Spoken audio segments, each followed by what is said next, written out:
Hi friends, ಎಲ್ರಿಗೂ ನಮಸ್ಕಾರ. ನಾನು ನಿಮ್ಮ ವೇಲು ಶಾರ್ಪ್ ಕಿಂಗ್. ಸೊ ನಾವು ಬೆಂಗಳೂರಿಂದ ಚಾಮುಂಡಿ ಬೆಟ್ಟಕ್ಕೆ ಹೋಗಬೇಕು ಅಂದ್ಬಿಟ್ಟು ಫಸ್ಟ್ ಟೈಮು ಫ್ಯಾಮಿಲಿ ಜೊತೆ ಕಾರಲ್ಲಿ ಹೊರಟ್ವಿ. ಮೊದಲು ಹೋಗಿದ್ದ ತಕ್ಷಣ ನಾವು ಬಿಡದಿ ರೀಚ್ ಆದ್ವಿ. ಬಿಡದಿ ತಟ್ಟೆ ಇಡ್ಲಿ ತಿಂದೇನ ಅಂತ. ಸೊ ನಾವು ಆಲ್ರೆಡಿ ಹೋಗೋಷ್ಟರಲ್ಲಿ ಟೈಮ್ ಆಗ್ಬಿಟ್ಟಿತ್ತು, 10:30 ಆಗಿತ್ತು. ಸೊ ಹೋಗಿ ನಾವು ಕೂತ್ಕೊಂಡು ತಟ್ಟೆ ಇಡ್ಲಿ ಎಲ್ಲ ತಿಂದ್ವಿ. ಎಲ್ಲ ಚೆನ್ನಾಗಿತ್ತು, ಫ್ಯಾಮಿಲಿಗೆಲ್ಲ ಇಷ್ಟ ಆಯಿತು. ಸೊ 10:30ಗೆ ನಾವು ಅಲ್ಲಿಂದ ತಟ್ಟೆ ಇಡ್ಲಿ ತಿರ್ಕೊಂಡು ನಾವು ಅಲ್ಲಿಂದ ಮೈಸೂರಿಗೆ ಹೋಗಿ ರೀಚ್ ಆಗೋ ಅಷ್ಟರಲ್ಲಿ ಎಷ್ಟೊತ್ತಾಗುತ್ತೆ ಅಂತ ಯೋಚನೆ ಮಾಡೋ ಅಷ್ಟರಲ್ಲಿ ನಾವು ಹೋಗಿ ರೀಚ್ ಆಗೋಕ್ಕೆ 1:30 ಆಯ್ತು ರೀ. 1:35ಕ್ಕೆ ಹೋಗಿ ರೀಚ್ ಆದ್ವಿ. ಸೊ ಹಂಗಿಂದ ದರ್ಶನಕ್ಕೆ ಇಮಿಡಿಯೇಟಾಗಿ ಒಳಗಡೆ ಹೋದ್ವಿ. ಸೊ ನಮಗೆ 20 ನಿಮಿಷದಲ್ಲಿ ದರ್ಶನ ಆಗಿದೆ ರೀ. 20 ನಿಮಿಷದಲ್ಲಿ ದರ್ಶನ ಮಾಡಿ ಹೊರಗಡೆ ಬಂದಿದ್ವಿ. ಸೊ ಆಮೇಲೆ ಹೊರಗಡೆ ಬಂದು ನಾವು ಊಟಕ್ಕೆ ಹೋದ್ವಿ. ಎಲ್ಲರೂ ಹೊಟ್ಟೆ ತುಂಬ ಊಟ ಮಾಡಿದ್ವಿ. ಊಟ ಮುಗಿಸ್ಕೊಂಡು ಸೀದಾ ಒಂದು 1 ಅವರು ಅಲ್ಲೇ ಶಾಪಿಂಗ್ ಎಲ್ಲ ಮಾಡಿಕೊಂಡು ಆಮೇಲೆ ಹೊರಡೋಣ ಅಂದ್ಬಿಟ್ಟು 3:30 ಆಗಿತ್ತು ಟೈಮಿಂಗ್ಸು. ಸೊ ನೆಕ್ಸ್ಟ್ ಝೂಗೆ ಹೋಗಬೇಕಾಗಿತ್ತು. ಮೈಸೂರು ಝೂಗೆ ಹೋಗಿ ಮತ್ತು ಅಲ್ಲಿಂದ ನಾವು ಮೈಸೂರು ಅರಮನೆಗೆ ಹೋಗಬೇಕು.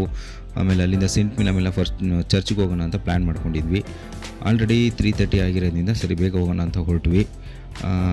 ಹೋಗ್ತಾ ಇರ್ಬೇಕಾದ್ರೆ ಹಂಗೆ ಒಂದು ಕಡೆ ನಿಲ್ಲಿಸ್ಬಿಟ್ಟು 1-2-3 ಫೋಟೋ ತೊಗೊಂಡು ಒಂದು ಸ್ವಲ್ಪ ವ್ಯೂ ನೋಡಿದ್ವಿ. ನೋಡಿ ಅಲ್ಲಿಂದ ಹೊರಟೋಣ ಅಂತ ಹೊರಟ್ವಿ ರೀ.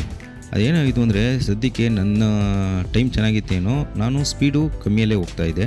ನೋಡಿ ಅಲ್ಲಿ ಬರ್ಬೇಕಾದ್ರೆ ಬೋರ್ಡ್ ಹಾಕಿದ್ದಾರೆ, ಆ ಕಡೆಯಿಂದ ಬರೋ ಗಾಡಿ ಲೆಫ್ಟ್ಗೆ ಹೋಗಬೇಕು ಅಂತ. ಇವನು ಅದು ಹೆಂಗೆ ಈ ಕಡೆ ಬಂದನೋ ಗೊತ್ತಿಲ್ಲ, ಆಪೋಸಿಟಿಗೆ ಬಂದ್ಬಿಟ್ಟ. ಸೊ ಆಯಿತು ಅಂದ್ಬಿಟ್ಟು ಅವ್ನು ನಿಧಾನಕ್ಕೆ ಹೋಗ್ತಾ ಇದ್ದರೆ ಅವ್ನ ಹಿಂದೆ ನಾನು ಮುಂದಕ್ಕೆ ಸ್ವಲ್ಪ ನಿಧಾನಕ್ಕೆ ಹೋಗ್ತಾಯಿದ್ರು. ನೋಡ್ರಿ ಒಬ್ಬ ಆಟೋದು ಅವ್ನು ಹೆಂಗೆ ಹೋಗ್ಬಿಟ್ಟ.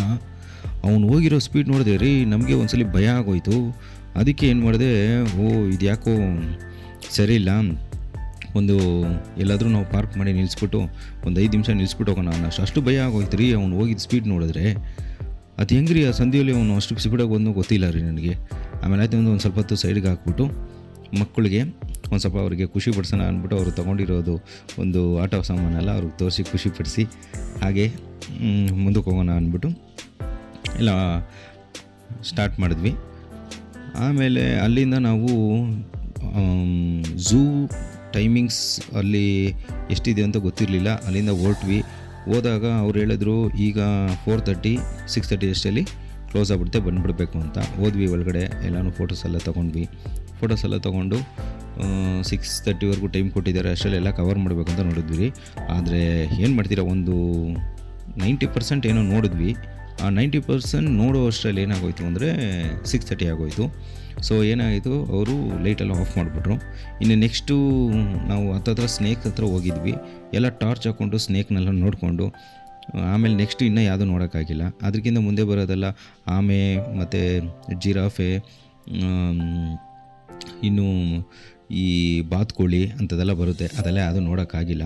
ಸೊ ಪರವಾಗಿಲ್ಲ, ಬಟ್ ಇಷ್ಟು ಕವರ್ ಮಾಡಿದ್ದೀವಿ ಅಂತ ಹೇಳಿ ಆಚೆ ಬಂದ್ವಿ. ಬಟ್ ನೀವು ಯಾರೇ ಪ್ಲ್ಯಾನ್ ಮಾಡಿದ್ರು, ಏನೇ ಝೂಗೆ ಹೋದ್ರೂ, ನೀವು ಎಷ್ಟೊತ್ತಿಗೆ ಹೋದ್ರೂ 5:30 ಒಳಗಡೆ ಆಚೆ ಬರೋ ಥರ ಪ್ಲ್ಯಾನ್ ಮಾಡ್ಕೊಳ್ಳಿ. ಇಲ್ಲ ಅಂತ ಹೇಳಿದ್ರೆ ಏನೂ ನೋಡೋಕ್ಕಾಗಲ್ಲ. ನಮಗೊಂದು 10% ಇವಾಗ ಮಿಸ್ ಆಯಿತು. ಬಟ್ ಮಕ್ಕಳನ್ನ ಕರ್ಕೊಂಡೋಗಿ ಎಲ್ಲರೂ ತೋರಿಸ್ಬೇಕಂತಲೇ ಹೋಗಿದ್ದು, ಮಿಸ್ ಆಯಿತು. ಸೊ ಹಂಗೆ 7 ಗಂಟೆ ಅಷ್ಟರಲ್ಲಿ ಮೈಸೂರು ಅರಮನೆಗೆ ಹೋದ್ವಿ. ಅಲ್ಲಿ 120 ರೂಪಾಯಿ ಟಿಕೆಟ್ ತೊಗೊಂಡ್ರು. ನೈಟ್ ಶೋ ಅಂತೇಳಿ ತೊಗೊಂಡ್ರು. ಲೈಟಿಂಗ್ಸು ವಿತ್ ಸೌಂಡು ಮತ್ತು ಅವ್ರದ್ದು ಸ್ಪೀಚು ಇದನ್ನೆಲ್ಲ ಕೇಳೋಕ್ಕೆ ಚೆನ್ನಾಗಿತ್ತು. ನಾನು ಫಸ್ಟ್ ಟೈಮ್ ಅಟೆಂಡ್ ಆಗಿದ್ದೆ. Good experience. ಯಾಕಂದರೆ ಇಲ್ಲಿವರೆಗೂ ನಾನು ಡೇ ಟೈಮಲ್ಲಿ ಹೋಗಿದ್ದೆ ಹೊತ್ತು ನೈಟ್ ಟೈಮಲ್ಲಿ ಹೋಗಿರಲಿಲ್ಲ ಮೈಸೂರು ಅರಮನೆಗೆ. ಹೋದಾಗ ಒಂದು ಒಳ್ಳೆ ಎಕ್ಸ್ಪೀರಿಯೆನ್ಸ್ ಇತ್ತು. ಬಟ್ ಈ ಥರ ನೋಡಬೇಕು ಅಂದ್ಬಿಟ್ಟು ಕಣ್ತುಂಬ ನಾವು ನೋಡಿದ್ದಕ್ಕೆ ನನಗೆ ತುಂಬ ಸಂತೋಷ ಆಯಿತು, ಖುಷಿ ಆಯಿತು.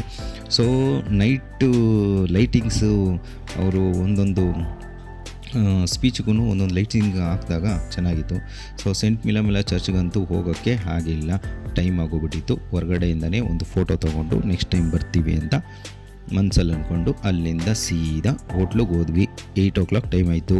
ಹೋಟೆಲ್ ಹಳ್ಳಿ ಮನೆ ಅಂದ್ಬಿಟ್ಟು ಚೆನ್ನಾಗಿತ್ತು. ಒಳಗಡೆ ಹೋದಾಗ ಫಸ್ಟ್ ಎಂಟ್ರೆನ್ಸಲ್ಲಿ ಆನೆ ಇತ್ತು, ಎಲಿಫೆಂಟು ನೋಡೋಕ್ಕೆ ಚೆನ್ನಾಗಿತ್ತು. ಹಳ್ಳಿ ಮನೆ ಅಂತಿದ್ದ ದಿವಸ ಹೊಟ್ಟೆ ತುಂಬ ಊಟ ಮಾಡಿದ್ವಿ, ಪರೋಟ ತಿಂದ್ವಿ. ಎಲ್ಲ ತಿಂದ್ಕೊಂಡು ಹೊರಗಡೆ ಬಂದಾಗ ನಮಗೆ ಹಸುದು ಒಂದು ಸ್ಟ್ಯಾಚು ಇತ್ತು, ಚೆನ್ನಾಗಿತ್ತು. ಮುಗಿಸ್ಕೊಂಡು ಡೈರೆಕ್ಟ್ ಅಲ್ಲಿಂದ 9 ಗಂಟೆಗೆ ಹೊರಟ್ವಿ. ಹತ್ತತ್ರ 1 ಗಂಟೆ ಅಷ್ಟರಲ್ಲಿ ಬೆಂಗಳೂರು ಬಂದು ರೀಚ್ ಆದ್ವಿ. ಸೊ ನೀವು ಪ್ಲ್ಯಾನ್ ಮಾಡ್ಬೇಕಾದ್ರೆ ಹುಷಾರಾಗಿ ಮಾಡಿ. Thank you.